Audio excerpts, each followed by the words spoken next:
प्रभु यीशु के मीठे और मधुर नाम से सभी को जय मसीह की। आइए आज का जो आहार है पहला यूहन्ना 2 अध्याय 4 से लेके 6वीं पद तक। वहाँ पर इस प्रकार लिखा है, जो कोई यह कहता है मैं उसे जान गया हूँ और उसकी आज्ञाओं को नहीं मानता, वह झूठा है और उसमें सत्य नहीं। पर जो कोई उसके वचन पर चले, उसमें सचमुच परमेश्वर का प्रेम सिद्ध हुआ है।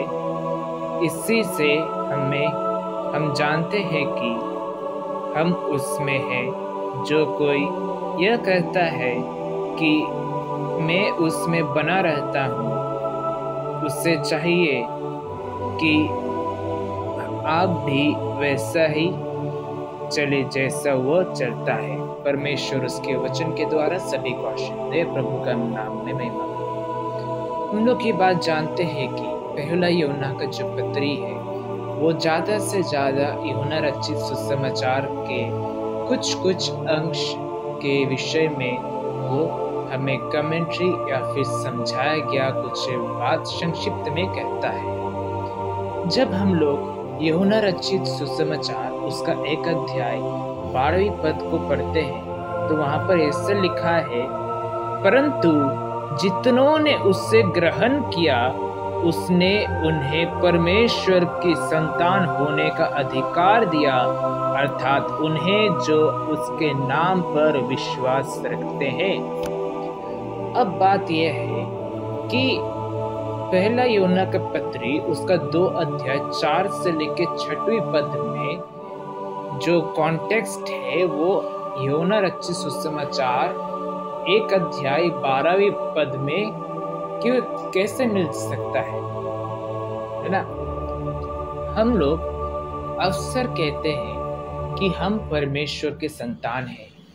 हम लोग ये सोचते हैं कि जो लोग मसीही परिवार, जो लोग क्रिश्चियन परिवार में जब जन्म लेते हैं वे लोग एक ही बात सोचते हैं, जरूर ये व्यक्ति क्या है, परमेश्वर का संतान है। हम लोग ये सोचते हैं, लेकिन ऐसी बात नहीं है। हम लोग अक्सर ये कहते हैं कि हम लोग परमेश्वर के संतान हैं, लेकिन है नहीं। क्योंकि यहाँ पर जब हम लोग 2 अध्याय का 4 पद को पढ़ते हैं वहाँ पर क्या हम लोग देख पाते हैं, और उसकी आज्ञाओं को नहीं मानता वह झूठा है और उसमें सत्य नहीं। हम लोग अगर कहेंगे, है ना, हम लोग अगर कहेंगे कि मैं एक इंडियन हूँ तो आपके अंदर वो इंडियन का जो ह्यूमैनिटी है, जो इंसानियत है, वो अगर आपके जीवन में नहीं है तो आप एक अपने आप को भारतीय नहीं कह सकते। जो रीति रिवाजें हैं अगर वो आप नहीं फॉलो करते तो आप अपने आप को भारतीय नहीं कहला सकते। आप अगर अपने आप को ये सोचते हैं कि हम परमेश्वर के संतान हैं तो और हम लोग परमेश्वर की आज्ञाओं को फॉलो भी नहीं करते, परमेश्वर को सुनते ही नहीं, तो हमारा ये गलत है कहना कि हम परमेश्वर के संतान हैं। क्योंकि यूहन्ना रचित सुसमाचार उसका 1 अध्याय 12 पद में क्या कहता है कि जितनों ने उससे ग्रहण किया उन्होंने परमेश्वर की संतान होने का अधिकार पाया।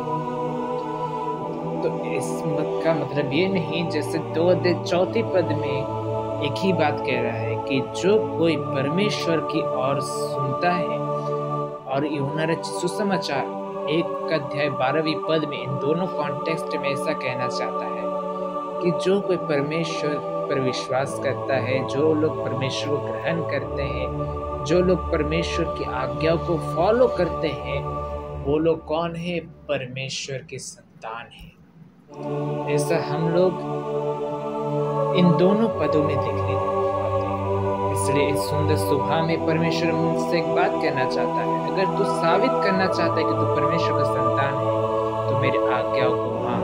एक से ही कहना चाहता है परमेश्वर। इस वचन के द्वारा परमेश्वर के नाम की महिमा हो। इस वचन के द्वारा सभी को जय मसीह की।